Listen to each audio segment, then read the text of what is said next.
Hello, I'm Juan Davies, Chief Creative Officer at KCET and PBS SoCal, and I'm joined by the newsroom of KPCC and LAist on a daily reporter roundup. How is everyone today? Good, thank you. Robert, what's the latest from health officials? So LA County reported an additional 15 deaths today. That brings the total to 147. We also saw an additional 420 positive cases, which means there's now more than 6,000 in the county. That large number of cases, it's part of the reason why LA's top public health official, Dr. Barbara Ferrer, she said today we should be bracing for a possibly particularly couple of hard weeks. She said if you can, this should be the week to skip shopping altogether. I've also been checking in with an outbreak at a nursing facility in Yucaipa, that's in San Bernardino County. There's now a total of 5 deaths and 21 staff members have tested positive at this one particular nursing facility. We're continuing to see more cases in settings like this, and it's part of the reason nursing facilities like this one are, asking people to even come out of retirement to come back into the workforce. Our newsroom's also been looking at facilities like jails and prisons and juvenile justice centers, which is something Stephanie O'Neill's been looking at for us. Right. Today there was some disconcerting news because there was a second LA County probation employee who is tested positive at the Sylmar Juvenile Hall facility. And on April 1st, they had the first report of that. So that's required quarantine of some of the kids there. Parents are very anxious. Advocates, lawyers can't get information about their clients.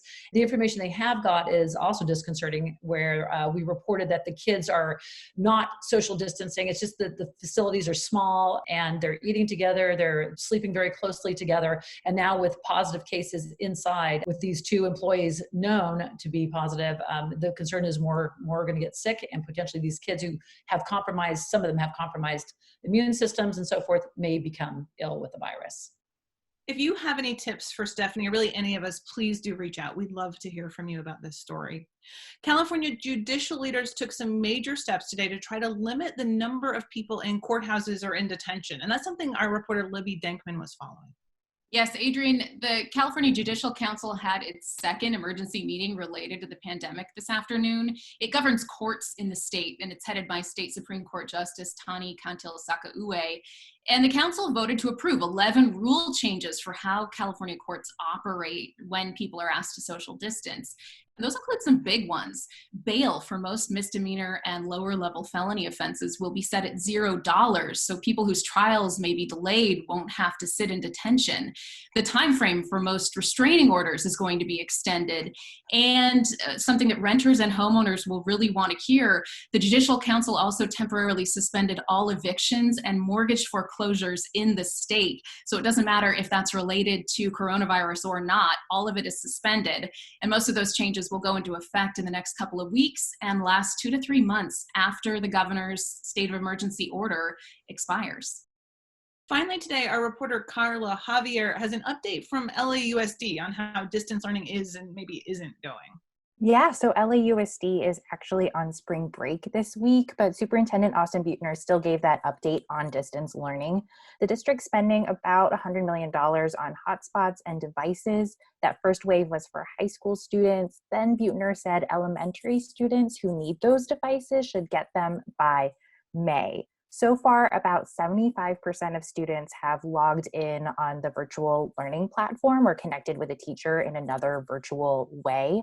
Buettner didn't address whether the district will actually follow the recommendation from the county superintendent to keep the campuses closed through the end of the school year, though he did say next week after break is over, the district will discuss what the rest of the school year might look like.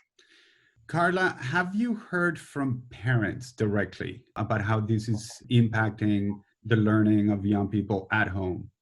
The education team has been working together to speak to parents, in particular of students with special needs, to hear about how the learning at home and the services provided to those students is impacted by this kind of new virtual space that they're learning in. Well, thank you so much to all of you from the KPCC and LAist newsroom. And thank you all for tuning in. Be healthy, take care of your family, and we will see you tomorrow.